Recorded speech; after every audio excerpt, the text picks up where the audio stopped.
Good morning, students. My name is Deepa Garg, your science subject teacher. Student, today we learn about chapter 9, the living organism, characteristics and habitat.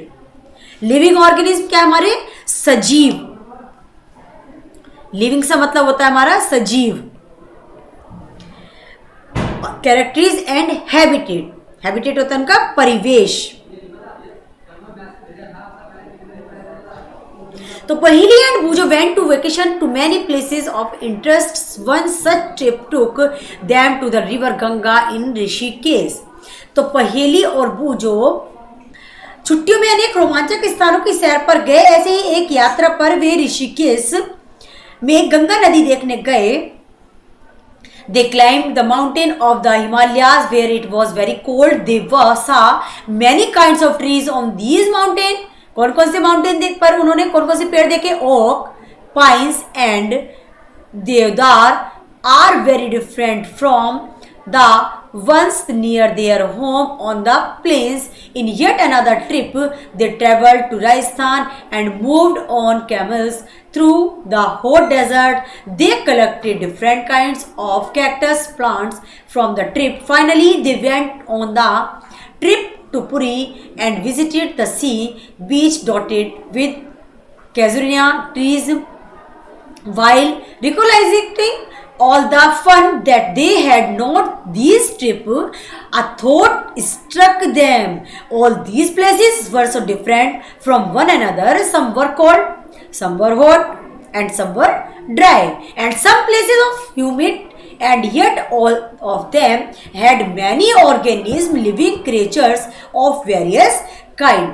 तो जो वो पर्वतों पर अनेक उन्होंने देखे ओक, चीड़ और देवदार जैसे अनेक वृक्षों को देखा तो उनके मैदानी क्षेत्र में वृक्षों से बहुत अधिक भिन्न थे.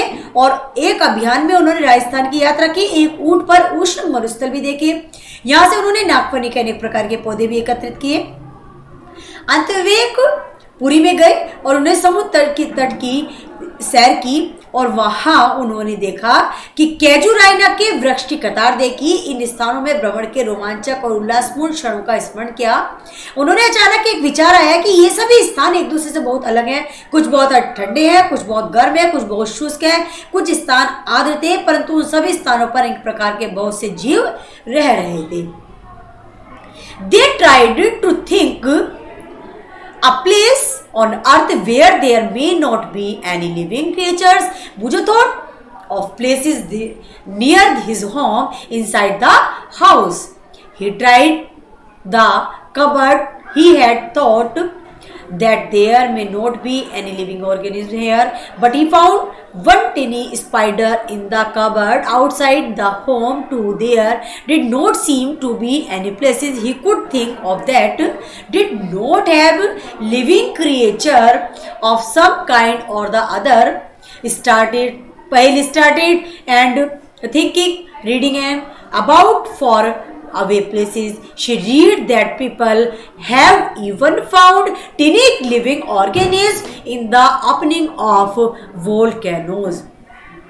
तो उन सब से देख करके उन्होंने ये जानने की कोशिश की पृथ्वी पर क्या ऐसा कोई स्थान है जहाँ कोई भी जीव नहीं पाया जाता है.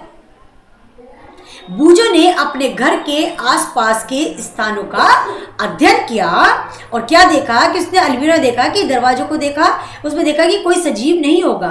उसे एक छोटी सी मकड़ी नजर आई. घर के बाहर भी वह किसी स्थान के बारे में नहीं सोच पाया जहां किसी ने किसी प्रकार के जीव को जाते हुए देखा हो. पहली दूर दूर के स्थानों के विषय में पढ़ना और सोचना प्रारंभ किया. उसे लगा कि लोगों ने तो ज्वालामुखी के मुख में भी सूक्ष्म जीवों को खोज निकाला है. वोल्केनोज तो हमारे ज्वालामुखी. नेक्स्ट 9.1 पर आता है हमारा organism and the surrounding where they live. तो another thought that occurred to Paheli and Bujo was about the kinds of living organisms that were present in different locations that they had visited. The deserts had camels. The mountain had goats and yak. Puri had some their other creatures, crabs on the beach, and such a variety of fish being catch by the fishermen at the sea. And then there did seems to be some creatures like ants that were present in all these different locations. The kinds of plants found in each of these regions were so different from the plants of the other region. What about the surrounding? तो आगे क्या करना है, हमें इसमें देखना है कि पहली और भुजों के मस्तिष्क में एक और विचार आया कि जिन स्थानों पर उन्होंने सैर की थी वहां किसी प्रकार के जीव पाए जाते हैं। मरुस्थल में ऊंट थे, पर्वत बकरी और याक थे। पुरी के समुद्र तट पर केकड़े एवं अनेक प्रकार की मछलियां थी जिन्हें मछुआरे पकड़ रहे थे। साथ ही चींटियों जैसे अनेक प्रकार के जीव इन सभी स्थानों पर उपस्थित थे। उन क्षेत्रों में पाए जाने वाले विभिन्न प्रकार के पौधे अन्य क्षेत्रों के पौधों की प्रजातियों से भिन्न थे। इन विभिन्न क्षेत्रों का परिवेश कैसा था? क्या उनका परिवेश भी एक समान था? अब हम आगे देखेंगे इसमें क्या एक्टिविटी 1 में आ जाइएगा। आप देखेंगे let us start with the forest. आप एक वन से प्रारंभ करेंगे। Think of all the plants, सभी पेड़ों के बारे में सोचेंगे। Animals and object that can be found there, जो भी वहां पाए जाते हैं, चाहे वो एनिमल है चाहे वो प्लांट्स है, सभी के बारे में एक लिस्ट बनाएंगे। Animal and plants found in the other region that are also shown in the table. You can collect an example scattered through this chapter and to fill table 9.1. 9.1 में दी हुई टेबल को आप फिल कर सकते हैं जो आपको ये नीचे दी हुई है।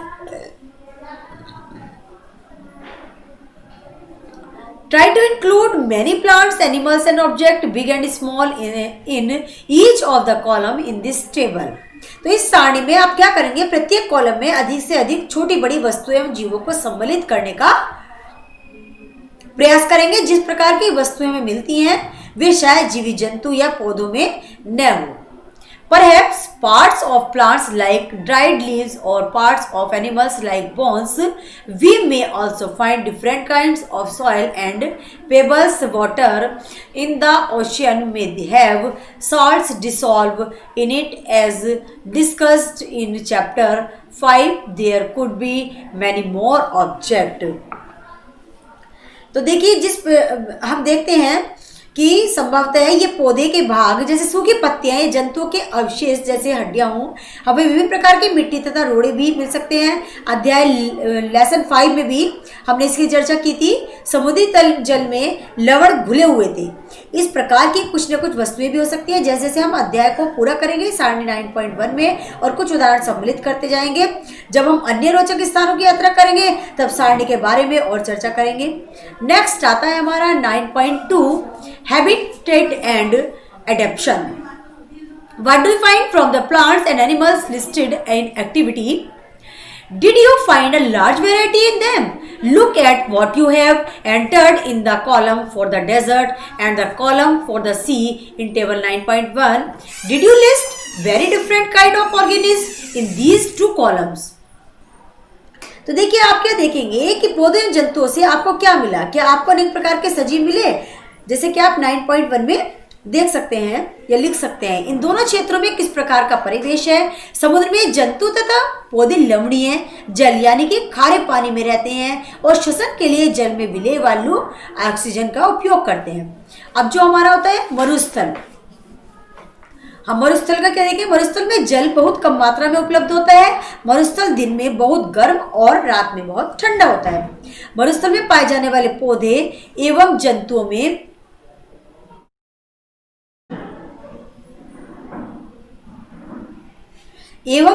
में भूमि पर रहते हैं। इस श्वसन के लिए आसपास की वायु का वो उपयोग भी करते हैं।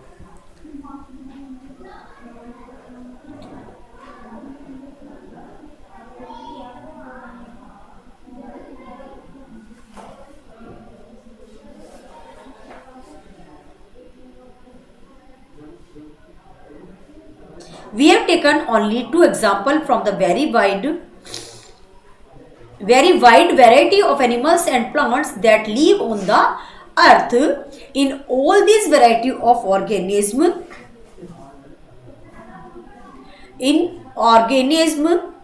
from a very wide variety in all these variety of organisms, we will find that they have certain features that help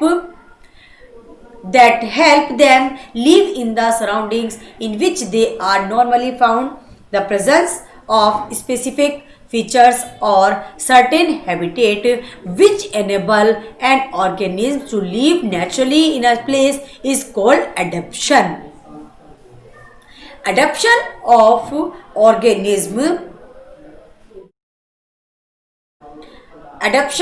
organism differ depending on their places or dwelling. That is why a fish cannot live out water and a camel cannot live a sea.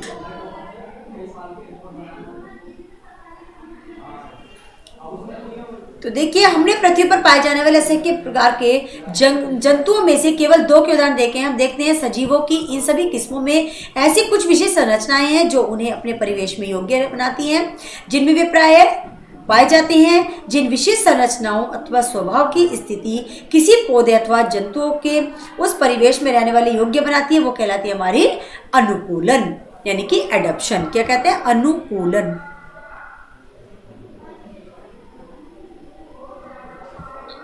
विभिन्न जंतु भिन्न परिवेश के प्रति अलग रूप से अनुकूलित होते हैं। The place where organism we called habitat. किसी सजीव का वह परिवेश जिसमें वह रहता है वो कहलाता है उसका आवास। हैबिटेट मीन्स अ ड्वेलिंग प्लेस।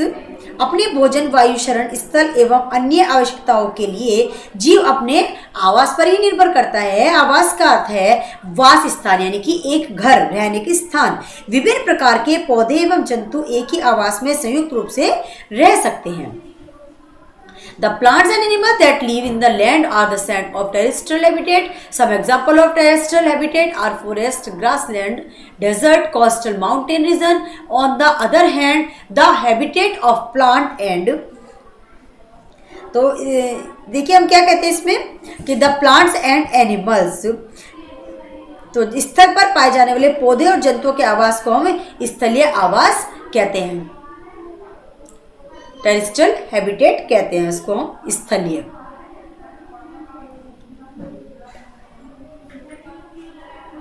वन, घास के मैदान, मरुस्थल, तटीय एवं पर्वतीय क्षेत्र स्थलीय आवास के कुछ उदाहरण हैं। विश्व के विभिन्न भागों में पाए जाने वाले वनों, घास के मैदानों, मरुस्थलों, तटीय एवं पर्वतीय क्षेत्रों में भी बहुत विषमताएं होती हैं। सभी जलीय आवासों के लिए भी सत्य हैं। किसी आवास में पाए जाने वाले सभी जीव जैसे पौधे एवं जंतु उसके जो होते हैं वो जैव घटक कहलाते हैं। तो स्टूडेंट, आज के इस चैप्टर को हम यही स्टॉप करते हैं। आप सभी को अच्छे से बुक को स्टडी करना है, वीडियो को अच्छे से वॉच करना है। Thank you everyone.